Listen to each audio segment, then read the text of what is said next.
Hi hello welcome back to my channel. ഇന്ന് recipe video ആയിട്ടാണ് ഞാൻ വന്നിരിക്കുന്നത്. ഇത് കഴിഞ്ഞ വെക്കേഷന് ഞാൻ വീട്ടിൽ പോയപ്പോഴത്തേക്ക് അമ്മ ഉണ്ടാക്കിയതാണ് കേട്ടോ. ഇങ്ങനെ യൂട്യൂബ് നോക്കി ഓരോരോ പരീക്ഷണങ്ങൾ നടത്താറുണ്ട്. അപ്പോൾ അങ്ങനെ പരീക്ഷണം നടത്തി വിജയിച്ച ഒരു ഐറ്റമാണ് കേട്ടോ ഇത് പിള്ളേർക്കൊക്കെ ഭയങ്കര ഇഷ്ടമാണ് കേട്ടോ. അന്ന് പ്രധാനമായിട്ട് ഇത് ഉണ്ടാക്കാൻ കാരണം എനിക്ക് വീഡിയോ എടുത്ത് തരാൻ വേണ്ടിയിട്ട് മാത്രമായിരുന്നു കേട്ടോ. അമ്മയ്ക്ക് വീഡിയോ എടുക്കാനൊക്കെ നല്ല ഇഷ്ടമാണ്. അപ്പം അതിന് വേണ്ടിയിട്ടാണ് അമ്മ ഇത് അന്ന് തന്നെ ഉണ്ടാക്കി തന്നത്. അപ്പോൾ ഇതിന് വേണ്ടുന്ന സാധനങ്ങൾ എന്തൊക്കെയാണെന്ന് വെച്ചാൽ അവില്, നമ്മൾ കപ്പലണ്ടി, പിന്നെ കരിപ്പട്ടി, തേങ്ങ, പിന്നെ എള്ള്, നെയ്യ്, പിന്നെ കുറച്ച് ഏലക്കായ, അങ്ങനെ കുറച്ച് സാധനങ്ങളാണ് കേട്ടോ. ഇതെല്ലാം വറുക്കുന്നതാണ് പണി. ഈ പറഞ്ഞ സാധനങ്ങളെല്ലാം നല്ലതായിട്ട് വറുത്തെടുക്കണം. അപ്പോൾ ഈ എള്ള് നന്നായിട്ട് കഴുകണം കേട്ടോ. എള്ള് കഴുകി ഉണക്കി വെച്ചിരുന്നതാണിത്. ഓരോ വട്ടം കഴുകുമ്പോഴത്തേക്ക് അതിൽ നിന്ന് വരുന്ന അഴുക്ക് കാണുമ്പോഴത്തേക്ക് നമുക്ക് വല്ലാതെയാവും. അപ്പോൾ നന്നായിട്ട് കഴുകിയിട്ട് വേണം ഈ എള്ളെടുക്കാൻ കേട്ടോ. അപ്പോൾ എള്ള് നന്നായിട്ട് വറുത്തെടുക്കണം. അപ്പോൾ ആ സമയത്ത് തന്നെ അവിടെ ഒരു ഗ്ലാസ് വെള്ളത്തിനകത്ത് കരിപ്പട്ടിയിട്ട് നന്നായിട്ട് ഉരുക്കി എടുക്കുന്നുണ്ടായിരുന്നു. അപ്പോൾ നമ്മൾ കരിപ്പട്ടി അലിയിച്ചെടുക്കാൻ എടുക്കുന്ന വെള്ളം ശ്രദ്ധിക്കണം കേട്ടോ. വളരെ കുറച്ച് മതി. കൂടുതലായിട്ട് എടുക്കുകയാണെങ്കിൽ അതൊരു കുഴമ്പ് പരുവത്തിലായി പോകും. അവിലെല്ലാം കൂടെ നനഞ്ഞ് കൊവുന്ന പരുവത്തിലാവും. വളരെ കുറച്ച് വെള്ളമാണെങ്കിൽ നല്ല ക്രഞ്ചി ആയിട്ടിരിക്കും കേട്ടോ.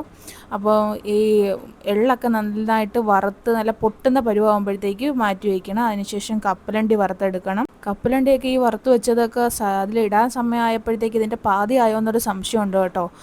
എല്ലാവരും അങ്ങോട്ടും ഇങ്ങോട്ടും പോകുമ്പോഴത്തേക്ക് എടുത്ത് തിന്ന് അത് വളരെ കുറച്ചായി. പിന്നെ നമ്മുടെ മട്ട അവിലാണ്. ഇതിൻ്റെ മറ്റേ കട്ടിയുള്ള അവിലായാലും നല്ലതാണ്. അപ്പോൾ ഇത് നല്ലോണം റോസ്റ്റ് ചെയ്തെടുക്കണം.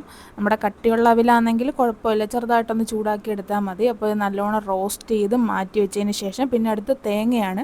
തേങ്ങ നമ്മൾ കുറച്ച് നെയ്യ് ഒഴിച്ച് നല്ല ബ്രൗൺ ആവുന്ന രീതിയിൽ നന്നായിട്ട് തേങ്ങ കൈവച്ച് നീക്കിയിട്ട് കഴിഞ്ഞപ്പോഴത്തേക്ക് അമ്മ ഓർമ്മിച്ചത് സ്പൂൺ വെച്ച് നീക്കിയിട്ടാൽ മതിയായിരുന്നു, ഇത് വീഡിയോ എടുക്കുന്നില്ലേ എന്ന്.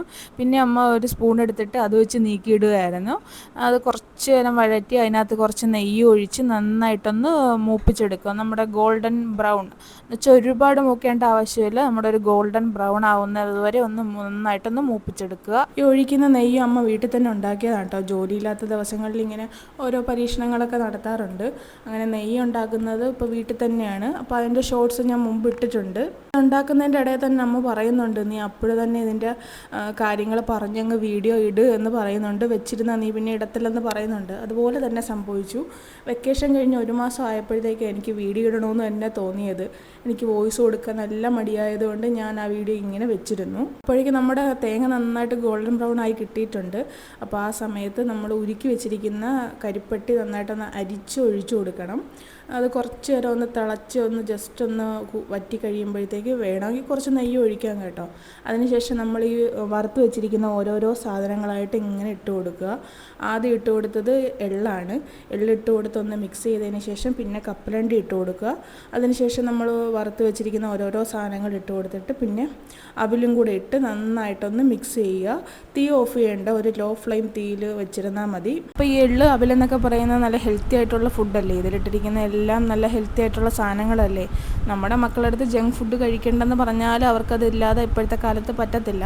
അപ്പോൾ ഇടയ്ക്കൊക്കെ ഇങ്ങനെയുള്ള ഐറ്റംസ് ഉണ്ടാക്കി കൊടുക്കുകയാണെങ്കിൽ അത് നമ്മുടെ മക്കളുടെ ഹെൽത്തിന് നല്ലതായിരിക്കും. ഇതിനിടയ്ക്ക് വെച്ച് കുറച്ച് ഏലക്കാപ്പൊടിയും കൂടി ഇട്ടിട്ടുണ്ടായിരുന്നേ, അത് ഞാൻ പറയാൻ വിട്ടുപോയി. മധുരം ഉള്ളതുകൊണ്ട് കുട്ടികളൊക്കെ കഴിക്കുകയും ചെയ്യും. അപ്പോൾ ഇടയ്ക്ക് എപ്പോഴെങ്കിലും നമ്മുടെ മക്കൾക്ക് ഇങ്ങനെയൊക്കെയുള്ള സാധനങ്ങളും കൂടെ ഉണ്ടാക്കി കൊടുക്കാൻ നോക്കാം. അവരെല്ലാ ടേസ്റ്റ് പറഞ്ഞ് വളരട്ടെ. അപ്പോൾ ഈ വീഡിയോ എടുക്കുന്ന സമയത്ത് തന്നെ മക്കളുടെ അടുത്ത് കുളിച്ച് റെഡിയാവാൻ പറഞ്ഞായിരുന്നു. അപ്പോൾ ആ സമയം കൊണ്ട് അവർ കുളിച്ച് റെഡിയായി വന്നു. അങ്ങനെ ഇതൊന്ന് തണുത്ത് ഞങ്ങളൊരു ചായയും കുടിച്ചു. എന്നിട്ട് ഇതിൻ്റെ ഒരു പങ്കും എടുത്തുകൊണ്ട് ഞങ്ങൾ തിരിച്ചു വന്നായിരുന്നു കേട്ടോ. അന്നോട്ട് പലതവണ അമ്മ ഈ വീഡിയോ ഇട്ടില്ലേ എന്ന് ചോദിക്കുന്നുണ്ടായിരുന്നു. ഞാൻ വോയിസ് പകുതി കൊടുത്ത് വെച്ചേക്കുമായിരുന്നു. അത് നിങ്ങൾക്ക് ഈ വോയിസ് കേൾക്കുമ്പോൾ തന്നെ മനസ്സിലാവും. പല തവണകളായിട്ടാണ് ഞാൻ ഈ വോയിസ് കൊടുത്തിരിക്കുന്നത്. എന്നെപ്പോലെ വീഡിയോ എടുത്ത് വെച്ചിട്ട് വോയിസ് കൊടുക്കാൻ മടിയായതുകൊണ്ട് കാലങ്ങളോളം വീഡിയോ വെച്ചേക്കുന്നവരുണ്ടോ? നമ്മുടെ സബ്സ്ക്രൈബേഴ്സിൽ ഒരുപാട് പേർക്ക് ചാനലുണ്ട്. ആരെങ്കിലും ഇങ്ങനെയൊക്കെ ഉണ്ടെങ്കിൽ ഒന്ന് കമൻറ്റ് ചെയ്യണേ. ഞാൻ മാത്രമാണോ എന്നറിയാൻ വേണ്ടിയിട്ടാണ്. ഇന്നത്തെ വീഡിയോ ഇത്രയേ ഉള്ളൂ. പിന്നെ ഞങ്ങളുടെ വീഡിയോ ഇഷ്ടമായാൽ എല്ലാവരും ലൈക്ക് ചെയ്യണം, ഷെയർ ചെയ്യണം, സബ്സ്ക്രൈബ് ചെയ്യണം. പിന്നെ എന്തെങ്കിലും സജഷൻസൊക്കെ ഉണ്ടെങ്കിൽ ഞങ്ങളുടെ കമൻറ്റിലൂടെ പറയണേ. അപ്പോൾ വീണ്ടും മറ്റൊരു പുതിയ വീഡിയോ ആയിട്ട് കാണാം. അപ്പോൾ അതുവരേക്കും എല്ലാവർക്കും ബൈ.